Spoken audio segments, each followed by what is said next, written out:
Lanjutkan sampai Wahyu 11 ya.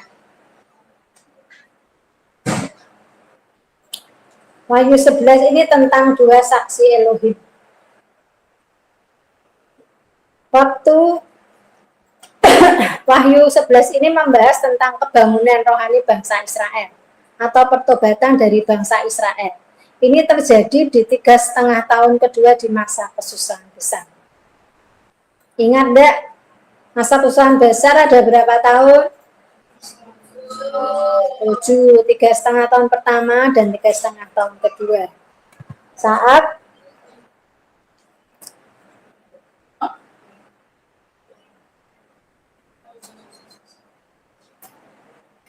Saat ini terjadi, saat dua saksi Elohim dikirim ini terjadi di 3,5 tahun yang kedua di masa kesusahan besar. Wahyu 11 ayat 1, kemudian diberikanlah kepadaku sebatang bulu seperti tongkat pengukur upahnya dengan kata-kata yang berikut, bangunlah dan ukurlah bait suci Elohim dan mesbah dan mereka yang beribadah di dalamnya. Kepada Yohanes diberikan sebatang bulu dipakai untuk alat pengukur zaman dahulu, untuk mengukur bait suci Elohim, mesbah dan mereka yang beribadah di dalamnya. Berarti jelas bahwa bait suci ketiga akan dibangun kembali di Yerusalem ya. Dengan wahyu ini. Bait suci ketiga akan dibangun. Ini juga sama dengan nubuatan akhir zaman dari Nabi Zakaria yang mengatakan bahwa kaki Tuhan akan berjejak di Bukit Zaitun. Mungkin multimedia tidak menyiapkan, tidak apa-apa. Zakaria 14 ayat 4. Pada waktu itu kakinya akan berjejak di Bukit Zaitun yang terletak di depan Yerusalem di sebelah timur. Bukit Zaitun itu akan terbelah dua dari timur ke barat sehingga terjadi suatu lembah yang sangat besar. Setengah dari bukit itu akan bergeser ke utara dan setengah lagi ke selatan. Saudaraku yang terkasih, kalau kita pengen ngerti jamnya kerajaan surga dan agendanya Bapa, kita lihat saja apa yang terjadi dengan bangsa Israel. Pusatnya di sana. Itu jamnya Elohim. Jam bekernya Bapa itu ya Israel. Anak sulungnya Bapa. Karena ya memang bangsa pilihan. Israel itu anak sulungnya Bapa Yahweh. Kita anak bungsunya ya, yang dicangkokkan kepada mereka. Kita bisa lihat sejak Israel merdeka tahun 48, nubuatan-nubuatan di Alkitab itu seperti dikebut. Terjadi ini, terjadi ini, terjadi ini. Bahkan kemerdekaan Israel pun dinubuatkan di Alkitab. Ini tertulis di Yesaya 11 ayat 12. Ia akan menaikkan suatu panji-panji bagi bangsa-bangsa. Akan mengumpulkan orang-orang Israel yang terbuang dan akan menghimpun orang-orang Yehuda yang terserak dari keempat penjuru bumi. Ini tahun 1948, Israel merdeka. Habis itu terus banyak nubuatan terjadi macam-macam. Untuk pembangunan bait suci yang ketiga ini, banyak orang yang tidak tahu tentang hal ini. Mereka pikir tidak akan terjadi itu. Terpikir pun tidak, masa sih, karena di sana kan memang tanahnya tanah sengketa, perang setiap hari. Itu akan perang terus sampai nanti akhir zaman, tidak akan selesai. Nanti kalau sudah ada perjanjian damai, baru berhenti perangnya. Tapi yang namanya nubuatan di Alkitab ya pasti digenapi semuanya, tidak ada yang meleset sedikit pun. Sekarang itu bangsa Israel sedang dengan sangat serius mempersiapkan hal-hal untuk pembangunan bait suci yang ketiga. Mulai dari perkakas bait suci, melatih para imam-imam yang bertugas dari suku Lewi ya, mereka mengumpulkan itu. Dan semua yang dibutuhkan untuk berdirinya bait suci yang ketiga. Pemerintah Israel memfasilitasi di bawah pengawasan para rabi yang memang ditunjuk. Bahkan ada seorang peternak dari negara mana saya lupa, yang mengirimkan lembu merah yang notabene hampir 2000 tahun sudah punah. Ini tiba-tiba muncul. Mereka mengirimkan 5 lembu merah ke Israel dan dicek oleh para rabi itu persis seperti yang dibutuhkan oleh rabi untuk bikin abu lembu merah para adumah.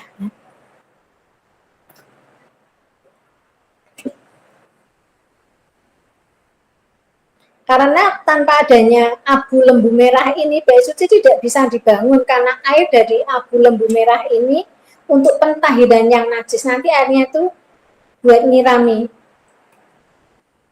yang kena mayat, yang najis karena apa itu ditahirkan dengan air lembu merah.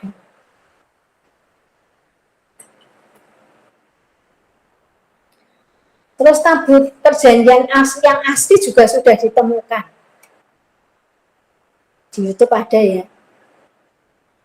Dirahasiakan oleh pemerintah Israel. Terus kapan hari itu saya ketemu di YouTube, ditemukan makam Daud yang asli. Dan itu juga dirahasiakan. Di sana ada mazmur yang tertulis, di situ dikatakan begini, saat tulang-tulangku tidur, maka keturunanku akan menjadi raja yang kekal. Itu kan menuju kepada Tuhan Yesus ya. Dan itu tidak disampaikan, kan para rabi tidak suka.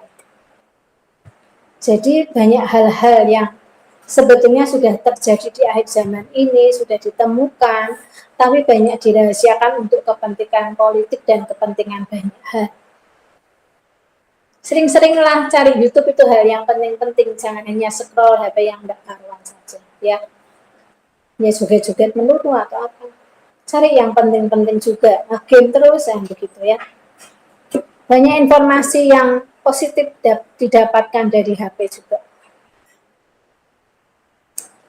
Semua merujuk kepada pembangunan bait suci di akhir zaman ini. Kalau kita melihat ini semua, masihkah kita bersantai-santai menyiapkan diri menyambut kedatangan Tuhan Yesus kedua kali? Saya mau tanya, dengan semuanya ini, dengan keseriusan pemerintah Israel membangun bait suci ketiga,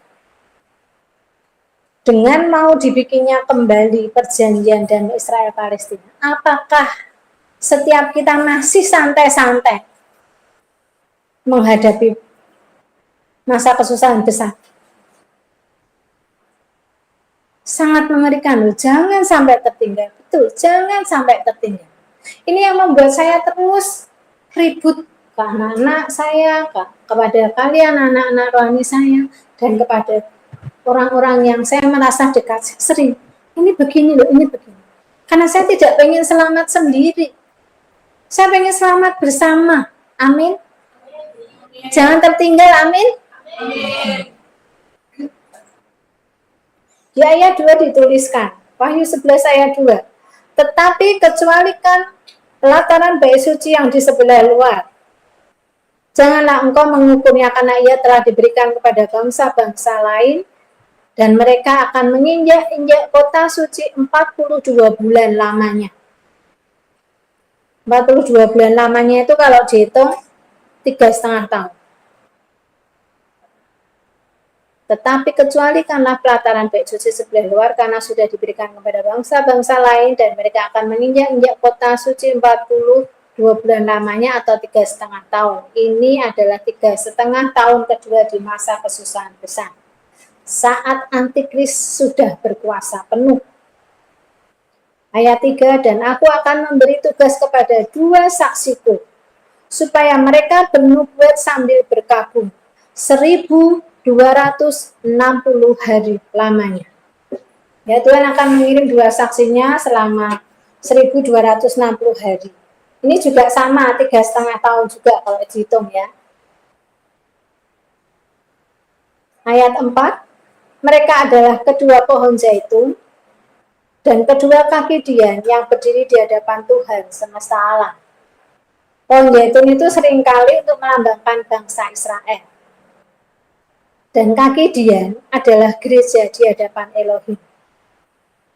Karena pada waktu itu, gereja sudah tidak ada di bumi. Orang benar sudah diangkat. Tidak ada orang benar. Jadi mereka berdua ini mewakili gereja jadi seluruh dunia. untuk menginjili orang Israel. Karena pada saat ini orang Israel itu sangat menolak Yesua sebagai juru selamat mereka. Jadi kalau ada hal-hal yang berbau-bau, oh ini ternyata Yesua itu adalah juru selamat, Mesias yang sudah disiapkan. Mereka langsung tutup itu, tidak mau buka, sangat anti. Siapa yang bisa menginjili dan mempertobatkan mereka? Tuhan kirim langsung. Siapa mereka berdua? Yang satu adalah Nabi Elia. Yang satu lagi tidak disebut namanya. Artinya bisa siapa saja. Nanti yang dipilih Bapak ya. Kita tidak usah tahu. Tidak penting itu. Karena sudah ada yang tugas. Di luar sana ada yang menyebut Henok. Ya, satu Elia, satu Henok, karena Elia itu belum mati. Diangkat dan disimpan di surga. Disiapkan untuk akhir zaman. Henok juga tidak mati tapi diangkat. Tapi kalau saya karena tidak disebut namanya, saya tidak mau mengklaim itu Henok. Tapi mungkin juga bisa nabi di akhir zaman ini. Tapi siapapun mereka, tidak penting bagi kita untuk harus mengetahuinya ya. Karena kita sudah ikut pengangkatan. Jadi nanti kalau ada dari kita melihat mereka berdua di internet, berarti kita ketinggalan pengangkatan.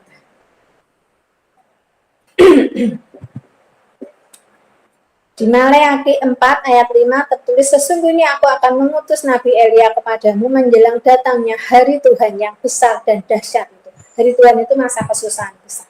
Ya, jadi yang satu pasti adalah Elia. Kalau alasannya yang kedua adalah Henok, karena dia belum mati, ini ayatnya adalah di Kejadian 5:24. Dan Henok hidup bergaul dengan Elohim, lalu ia tidak ada lagi sebab ia telah diangkat oleh Elohim. Tapi tidak apa-apa mau yang berangkat Elia sama siapapun. Yang penting kita jangan melihat mereka ya. Kita sudah ikut perjamuan kawin anak domba. Amin. Wahyu 11 ayat 5-6. Dan jikalau ada orang yang hendak menyakiti mereka berdua nabi tadi, keluarlah api dari mulut mereka menghanguskan semua musuh mereka. Dan jikalau ada orang yang hendak menyakiti mereka, maka orang itu harus mati secara itu. Mereka mempunyai kuasa menutup langit supaya jangan turun hujan selama mereka bernubuat. Dan mereka mempunyai kuasa atas segala air untuk mengubahnya menjadi darah. Dan untuk memukul bumi dengan segala jenis malapetaka setiap kali mereka menghendakinya.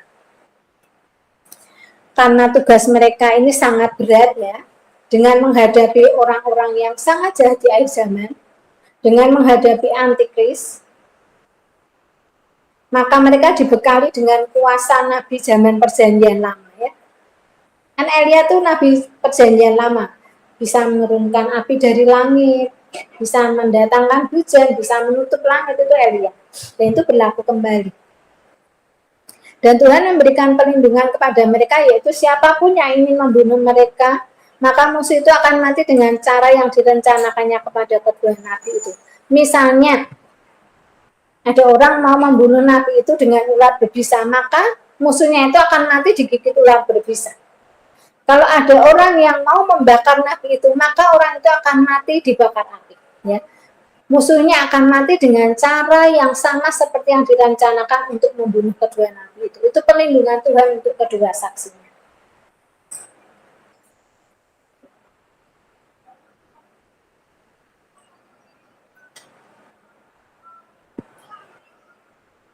Pokoknya mereka berdua ini sakti mandraguna ya, jangan sekali sebut, karena mereka berjalan dengan kuasa Elohim. Tapi mereka disiapkan untuk menjadi martir. Mereka keren loh, mau enggak jadi nabi seperti mereka? Berani enggak?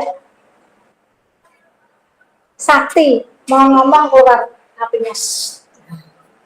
Itu kedua saksi Elohim itu sangat sakti.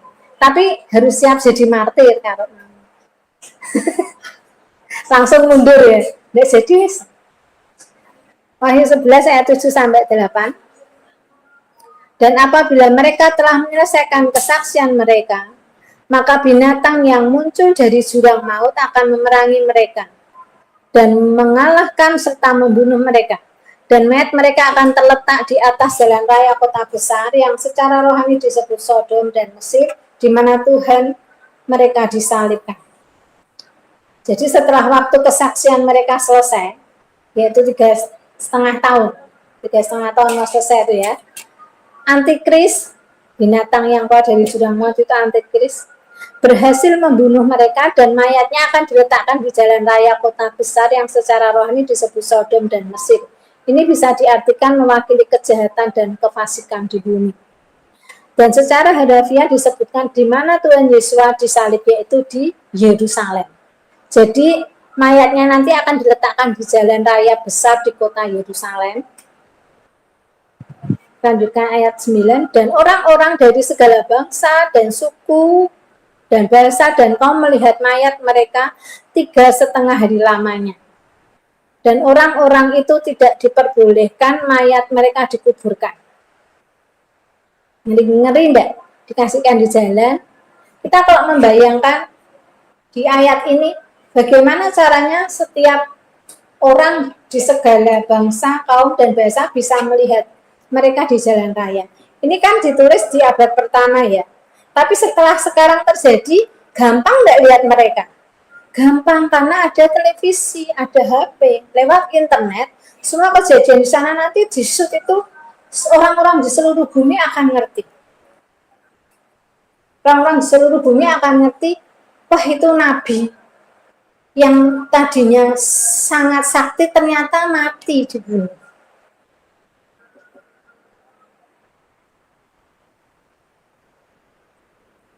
Wah lah ini belum selesai. Saya pinjam apa? Tak langsung dari ayat. Videonya 11 belum selesai. Sebentar ya. Tadi sampai ayat berapa? Ayat 6.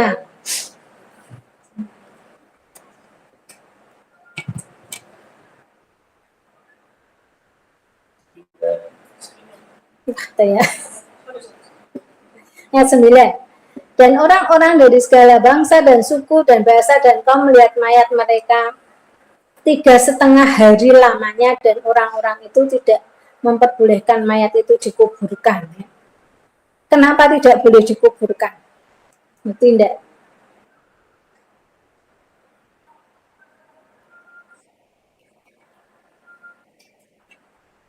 Tidak, mayat kalau tidak dikuburkan itu adalah sebuah penghinaan yang sangat besar kepada kedua nabi ini.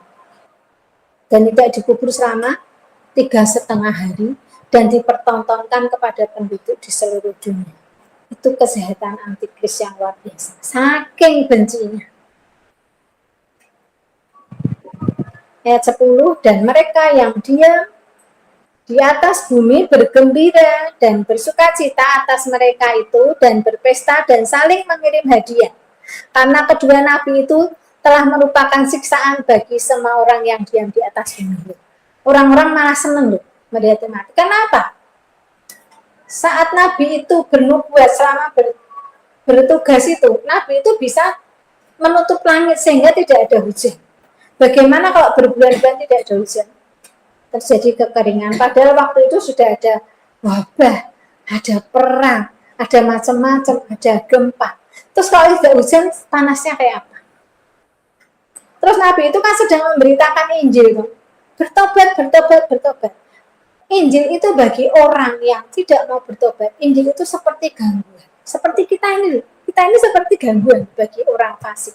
Kalau kita ngomong A, B, C, D, bagi orang lain kita itu seperti gangguan tuh. Ngomong apa lagi loh?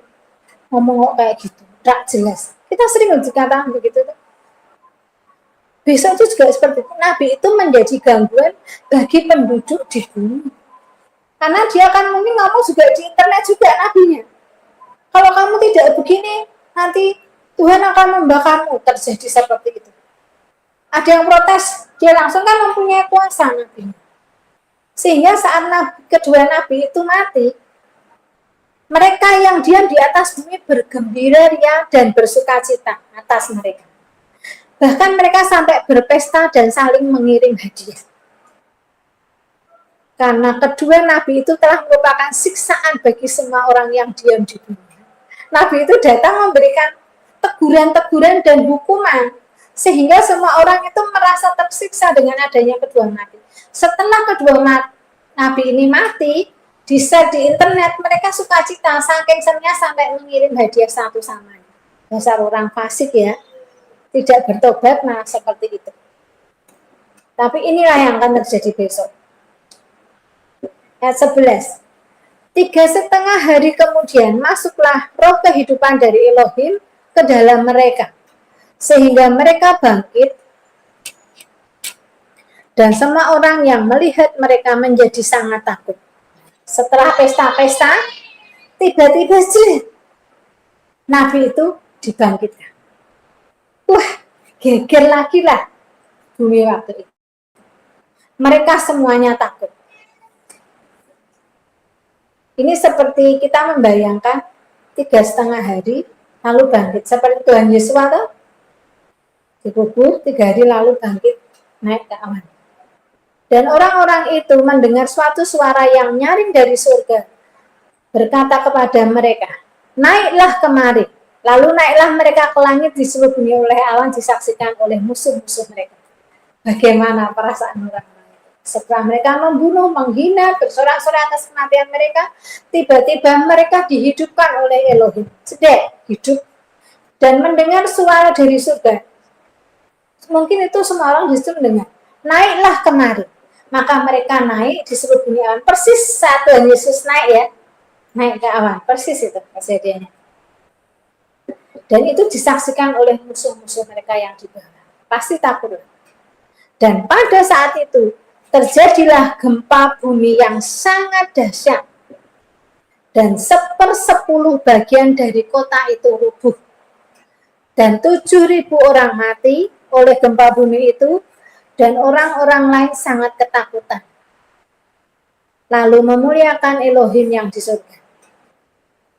Ini juga persis waktu Tuhan Yesus bangkit, ada gempa bumi juga ya, sampai Susi layarnya terbelah. Ini juga sama. Ada gempa yang dahsyat, lalu 1/10 bagian dari kota rubuh, dan 7.000 orang mati. Ini musuhnya langsung pada mati semua. Tapi ada orang-orang lain sangat ketakutan, lalu memuliakan Elohim yang di surga. Artinya ada yang bertobat. Bapak itu loh, tinggal sedikit saja tetap tidak menyerah. Ini adalah berkat untuk keturunan Abraham secara jasmani. Kalau kita diomong keturunan Abraham secara rohani, tapi bangsa Israel adalah keturunan Abraham secara jasmani. Dan ini adalah janji Bapa Yahweh kepada Abraham. Dipenuhi, digenapi. Meskipun bandelnya seperti itu, bahkan sampai dengan berbagai cara, Bapa Yahweh tidak menyerah, tetap mengirimkan 2 saksinya, sehingga ada orang-orang lain yang sangat ketakutan, lalu memuliakan Elohim yang di surga. Artinya ada pertobatan. Puji Tuhan ya. Jangan sampai bebal seperti itu. Kalau kita mendengar yang benar, cepatlah bertobat. Cepatlah berbalik kepada Bapa kembali. Jangan nunggu sakit parah. Jangan nunggu bangkrut. Jangan tunggu masalah besar. Jangan tunggu setengah mati baru mau berbalik kepada Tuhan. Ingat, ini pesan saya, ingat. Ditegur Bapak sedikit, berbaliklah, bertobatlah. Takutlah akan Bapa Yahweh. Sebab Dia adalah Tuhan yang bisa membunuh tidak hanya tubuh tetapi juga jiwa. Ayat 14, celaka yang kedua sudah lewat. Lihatlah celaka yang ketiga segera menyusul. Ini di sini dikasih judul sangkakala yang ketujuh, nyanyian puji-pujian para tua-tua. Ya. Sangkakala yang ketujuh ini nanti ditiup di bumi oleh malaikat, tapi nyanyian puji-pujian para tua-tua ini terjadi di surga. Malaikatnya niupnya di surga juga nih. Lalu malaikat yang ketujuh meniup sangkakalanya dan terdengarlah suara-suara nyaring di dalam surga. Katanya, pemerintahan atas dunia dipegang oleh Tuhan kita, dan Dia yang diurapinya, dan Ia akan memerintah sebagai raja sampai selama-lamanya. Dan ke-24 tua-tua yang duduk di hadapan Elohim di atas tahta mereka tersungkur dan menyembah Elohim sambil berkata, kami mengucap syukur kepadamu ya Tuhan Elohim yang Maha Kuasa, yang ada dan yang sudah ada, karena Engkau telah memangku kuasamu yang besar dan telah mulai memerintah sebagai raja.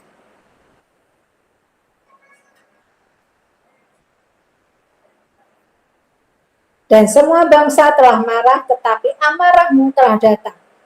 Dan saat bagi orang-orang mati untuk dihakimi, dan untuk memberi upah kepada hamba-hambamu, nabi-nabi dan orang-orang kudus, dan kepada mereka yang takut akan namamu, kepada orang-orang kecil dan orang-orang besar, dan untuk membinasakan barang siapa yang membinasakan bumi.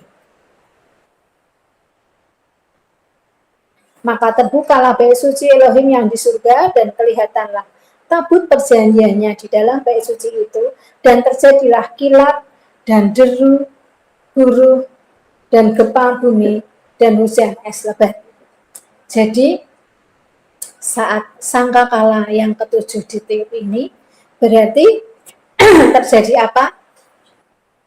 7 cawan murka. Di surga terjadi puji-pujian karena ini saatnya pembalasan.